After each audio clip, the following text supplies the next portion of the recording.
vokal Down syndrome dengan memanfaatkan teknologi digital. Menurut Judarwanto 2010, anak Down syndrome di Indonesia jumlahnya 1:700, yang artinya ada satu anak Down syndrome di antara 700 kelahiran hidup. Down syndrome identik dengan intelektual dan mental yang kurang. Ciri-cirinya adalah 1. Mata miring ke atas, 2. Telapak tangan memiliki satu lipatan, 3. Hidung kecil dan tulang hidung rata, 4. Tangan lebar dan jari-jari pendek, 5. Besarnya ukuran lidah, bibir tebal, rongga hidung sempit, dan posisi rahang yang tidak sempurna mengakibatkan mereka susah berkomunikasi, sehingga perlu adanya terapi melalui dending, dancer, and singing. Tujuan penelitian ini yaitu 1. Untuk mengetahui alat dan bahan apa saja yang dibutuhkan dalam pembuatan dending sebagai media terapi peningkatan kepercayaan diri dan vokal Down syndrome dengan memanfaatkan teknologi digital. 2. Untuk mengetahui bagaimana cara membuat dending sebagai media terapi peningkatan kepercayaan diri dan vokal Down syndrome dengan memanfaatkan teknologi digital. Adapun metode penelitiannya yaitu 1. Pendekatan penelitian. Penelitian ini termasuk penelitian lapangan, dan penelitian ini menggunakan pendekatan kualitatif deskriptif dan eksperimen. 2. Waktu dan tempat penelitian. Penelitian ini dimulai dari bulan Maret 2020 sampai dengan bulan Agustus 2020 di SLBB Pertiwi Ponorogo. 3. Subjek penelitian. Penelitian ini menggunakan teknik purposive sampling dan dengan karakteristik siswa-siswi SLBB Pertiwi Ponorogo. 4. Objek penelitian. Objek penelitian ini adalah tingkat percaya diri dan vokal dari Down syndrome di SLBB Pertiwi Ponorogo. 5. Alat dan bahan penelitian. Yang pertama, sensor ultrasonik. Yang kedua, Arduino Nano. Yang ketiga, micro SD. Yang keempat, DF player. Dan yang kelima yaitu speaker. 6. Indikator penelitian. Yang pertama, anak Down syndrome mampu mengucapkan vokal dengan lancar.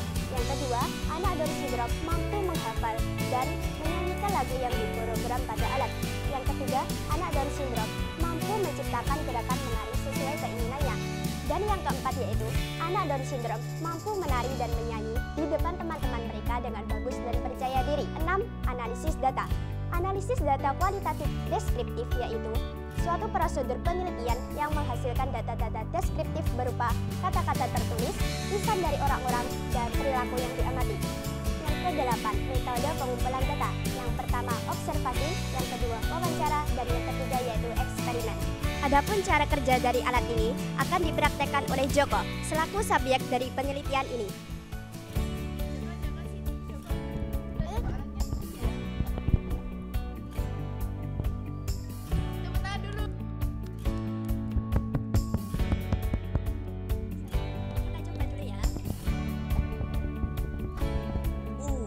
U E E I I O I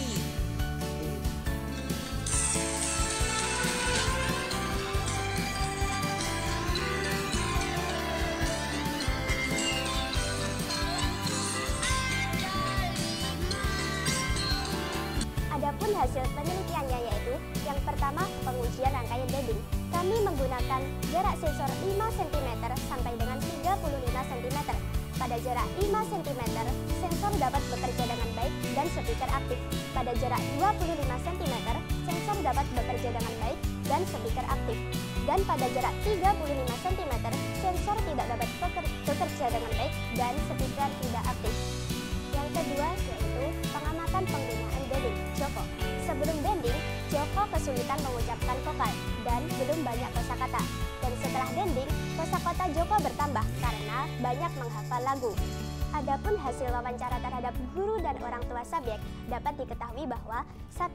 Rata-rata responden belum pernah melakukan terapi bernyanyi dan menari untuk Down syndrome. Yang kedua, responden kebanyakan ingin melakukan terapi bernyanyi dan menari untuk Down syndrome. Yang ketiga, data dari responden banyak perkembangan dalam hal pengucapan vokal dan tingkat percaya diri dari subjek setelah menggunakan dending. Yang keempat yaitu, responden merasa puas dengan penggunaan dending sebagai media terapi peningkatan kepercayaan diri dan vokal Down syndrome dengan memanfaatkan teknologi digital. Berdasarkan hasil pengujian penggunaan dending, dapat ditarik beberapa kesimpulan. 1. Dending sebagai media terapi peningkatan kepercayaan diri dan vokal Down syndrome dengan memanfaatkan teknologi digital dilakukan dengan cara mendeteksi sebuah gerakan. Hasil dari identifikasi gerakan tersebut akan diterjemahkan oleh Arduino Nano yang termasuk otak dari rangkaian ini. Output dari rangkaian ini adalah speaker yang berisi huruf vokal dan nyanyian yang direkam oleh card reader. 2. Dending sebagai media terapi peningkatan kepercayaan diri dan vokal Down syndrome dengan memanfaatkan teknologi digital dapat berfungsi dengan baik. Kami dapat membuktikannya dengan aktifnya speaker, karena subjek yang telah ditentukan dapat mengikuti terapi vokal dan gerakan yang telah ditentukan. 3. Dending sebagai media terapi peningkatan kepercayaan diri dan vokal Down syndrome dengan memanfaatkan teknologi digital dapat diterapkan karena mampu meningkatkan kemampuan vokal dan kepercayaan diri dari subjek. Setelah mengikuti program Dending, alhamdulillah anak saya menjadi lebih bahagia, sudah mulai berbicara dengan menggunakan vokal yang jelas, sehingga teman-teman di sekitar rumah juga mulai bermain dengan dia karena sudah bisa memahami apa yang dikatakan oleh Joko. Cicak-cicak di dinding, ke pasar beli odading, jangan lupa pakai danding agar anak Down syndrome makin pede ding.